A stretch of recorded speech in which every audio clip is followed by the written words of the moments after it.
Microphone check, microphone check. Hello, hello, how does that sound? I'm going to dial it back a little bit. Hey, how you doing? Thanks for downloading the show. Welcome to Garden Fork Radio. I'm your host, Eric. It's Eclectic DIY with me and my friends. Today, we're going to talk about this really easy hydroponics method that my friend Bob, who was on the previous episode of the show, he talked about driving his tank around. Well, for the after show, which I do for the patrons of the show, the Patreon patrons, I've talked about that. So you've heard about it every time I bring it up. But he talked about this method called Kratky, which is Kratky.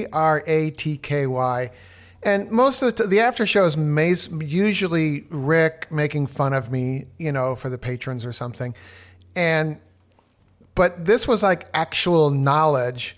And I thought it really interesting. And so I thought I'm just going to repurpose the after show as an episode for everyone to listen to. Because not everyone wants to or can afford to throw Eric a cup of coffee a month.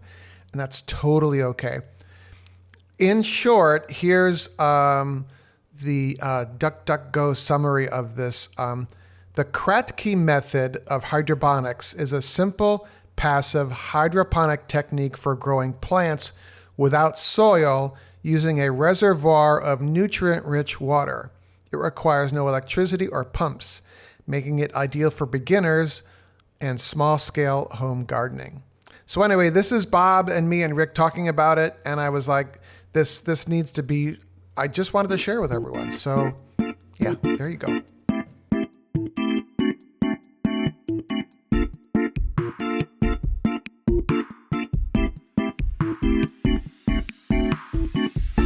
But anyway, Bob was telling us that he did hydroponic gardening for a long time and was really good at it, unlike us. Yeah.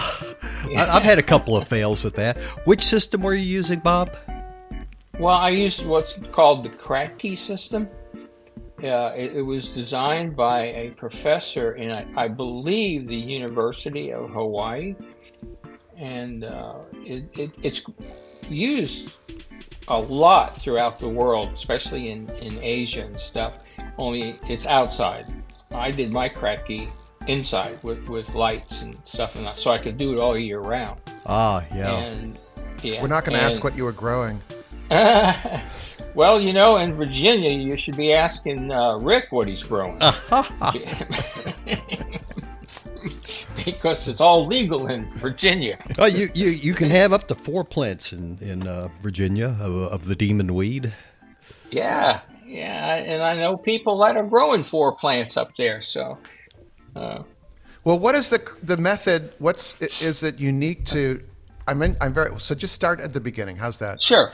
Okay. Well, what you do is it's not like a lot of them you see where they're forcing water through the pipes, and the plants are growing in the pipes and all of the mechanical stuff that goes along with it. Kratky uses no power, no pumps, nothing. All you do is figure out how long the plant is going to live before you harvest it. And you decide from that how much water it's going to need. And there's no soil. It's all water. And you figure out how much water you need for the length of time the plant's going to be growing before harvest. And you calculate how much nutrients it will need.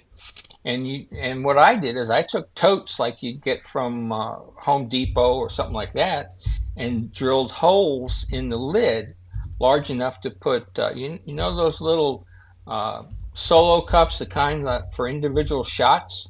Yeah. Uh-huh. Yeah.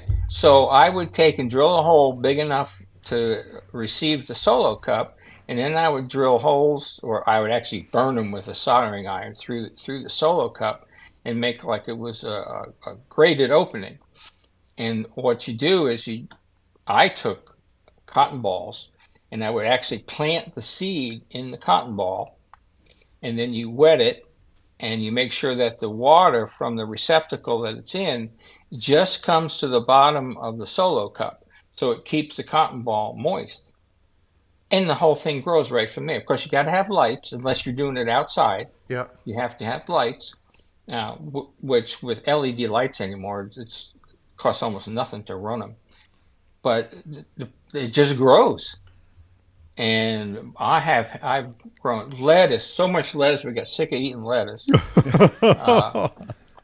And herbs, all different herbs. And one time, I think I mentioned it on the Garden Fork Facebook site. I grew dandelion greens, Oh, neat. and yeah, and I know everybody hates dandelions because it messes up their lawn.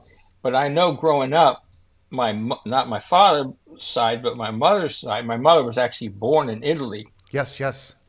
and they would go around and pick dandelion greens out of people's yards Hmm.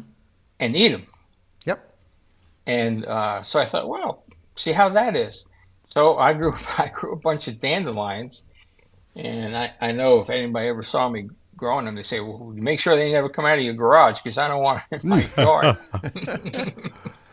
But Dandelion greens are incredibly healthy, and the American dandelion is a little different than the Italian version, I know, but I too, I I don't have any chemicals in my yard, and I let the dandelions grow, and I just before they flower, I'll pull the leaves because if you pull them afterward, they're even more bitter. But with like a nice cheese or some canned fish, like a canned some haddock or tuna or sardines in a salad, the balance of the oily and the cheesy and the bitter is really good. It's delicious and it's super freaking healthy for you. I like to fry them up also. Yeah. You fry them up with some garlic and onions, and then you throw some cannellini beans in there. Woo! That Sign me good. up. Yeah. So, You well, I want, got a question though. So sure. the seed is in the cotton ball. Do the roots go through the bottom of the cup because there's They, holes and into the water nutrient stuff? yes, they do. That's exactly what they do. And And it's And then do you have to top off the water or anything or? well, a lot of if you're doing a single application where you have one pot, one plant, Yeah. most of the time, when you fill that to the bottom of the solo cup, the plant uses up the water, and by the time all the water's gone, you've harvested the plant. But Wow. I used to plant them in those larger containers, and I would plant different things. I would plant some herbs and some salad and stuff like that. And I even grew some peppers in them and all, and they all take up water at a different rate. So yeah, you would have to top them off. but you're not just using, for a better word, raw water. You're adding nutrients to the water, correct? Oh yeah, yeah. You can buy liquid nutrients or powdered nutrients, and Yeah, you just hit. I always like seaweed. Yeah, but doesn't that get stinky? Yeah, well, it does, but it's outside, so at least it was when I was doing it. So, Yeah, yeah, it was a little stinky, but it was outside. You were growing inside, what, in your garage, or? yeah, Yeah, yeah. okay. Oh, neat. Now, of course, the food co-op near me sells dandelions, so I might have to go get some. Oh well, So I wish I could find them down here. That's not something that's part of the southern gastronomy. I'll take pictures and send them to you, make you jealous. Yeah, yeah, right. And the price, because it's like the co-op essentially sells everything almost at wholesale. Wow. So that's the big reason I go shopping there. I You have want to you want to? I'm sorry. go ahead. Do you want to know what my grandparents used to call dandelion Huh? greens? I don't know. You might have to bleep this out. They used to call it dog piss Oh, Oh, because they said, "Oh, the dogs piss on it. You just wash it off," yeah. Yeah, well, a little nitrogen, but also yeah, the dandelion root tap. It's a tap root has been used in cooking and medicinal things as well. yep, yep. Just And like chicory, they make some type of coffee out of chicory root, don't they? Oh, yeah. yes, Uh-huh. is that I thought that was a southern thing, the chicory coffee. It's a lot from New Orleans type stuff. Yeah, I don't care for it, but when things were hard and people didn't have a lot of money, there was a lot of chicory root being made into coffee. Is chicory also called burdock? Is that the same plant? I don't know. It looks kind of like rhubarb, and the burdock is like looks like rhubarb and has a thistly little flower. I can't answer that. I don't Aaron, know. Aaron is Aaron's yelling back at the she's podcast. yelling at us. Yeah. But if people want to try something like that, especially for herbs, I mean, the Kratky method is so easy. You need a fluorescent light, and I know they talk about you have to have a certain spectrum and certain lumens and all this kind of stuff. You really don't. Just a normal daylight fluorescent light or LED light will work perfectly fine. And it doesn't have to be a big thing. If you just want to grow a few herbs, just a pot with underneath a lamp like that, it'll do great. How do you spell the Kratky thing? Oh my goodness. Kratky, KY. something like that, yeah. Kratky. All right, It doesn't. type that You in. said it was Hawaiian. It doesn't sound very Hawaiian, but I'll let that go. That's the guy's name. That's the guy's name, okay. yeah. The Kratky method is the simplest, most hands-off method for growing plants hydroponically. And that's a site called Epic Gardening. Yeah. This is a tangent that I don't want to talk about right now, but more and more when I look for stuff on search engines, the first 10 websites are AI-generated garbage. Oh yeah. Yeah. So I always look at something that says .edu, so that means it's from a university. And you can specify that in the search. You can write in what you're searching for and just type in site, colon, and then .edu, and it'll show you just things from universities. But anyway, it's Kratky, Kratky hydroponic method. That's cool. And I love that. Also, I've seen people doing this. I haven't tried it myself. Going down to the dollar store and buying pool noodles and cutting the pool noodles into about a 1-inch length and putting a little slit on the side, and they grow in that and they float on top of the solution. And that way, when the stem expands, it expands inside the pool noodle. It still holds it as a collar to keep it afloat. Right, but with that, you have to start from a plant. You can't start from a seed with that. Yeah. At least I haven't seen how you can do it. But that is a good method. The only thing with just floating them on top is if you're going to have it under lights or even out in the sun, you're going to get algae growing on it. Mm. Oh well, maybe that's not such a good solution after all. Well, you could take the same principle, put a hole in the top of a tub, and then just make it so it fits the pool noodle. Right. So you can do it that way, and that would work excellent.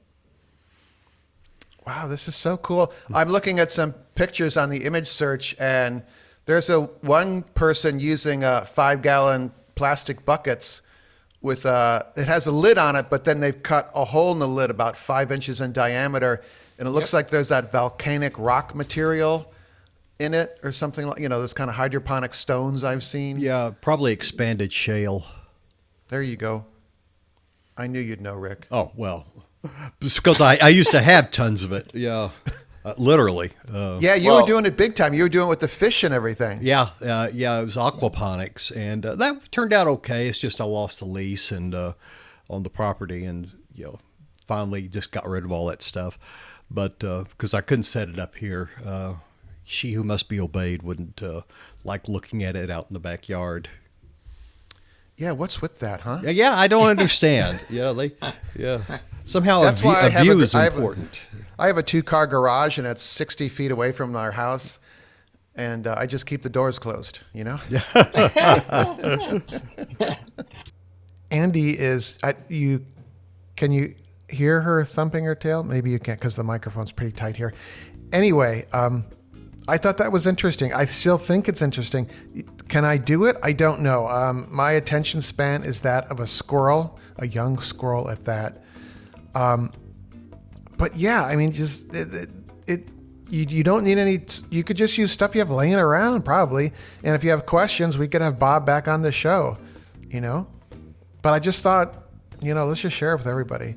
It is 4:29. And the Labradors eat at 5 o'clock. And so starting about 3:30, Andy and Spike keep bugging me. My computer desk is in the living room, and they have a big dog bed right next to me, and Andy will start thumping her tail. But she's very quiet right now. I guess maybe because I'm talking in the microphone. Anyway, let me know if you do this hydroponic method. That would be interesting to hear from you, or just whatever you want to say. It's radio@gardenfork.tv. All right, go out and do cool stuff and make it a great day. There's the thumping. See you. Garden Fork Radio is produced by Garden Fork Media LLC in Brooklyn, New York. The music in the show is licensed from audioblocks.com and uniquetracks.com.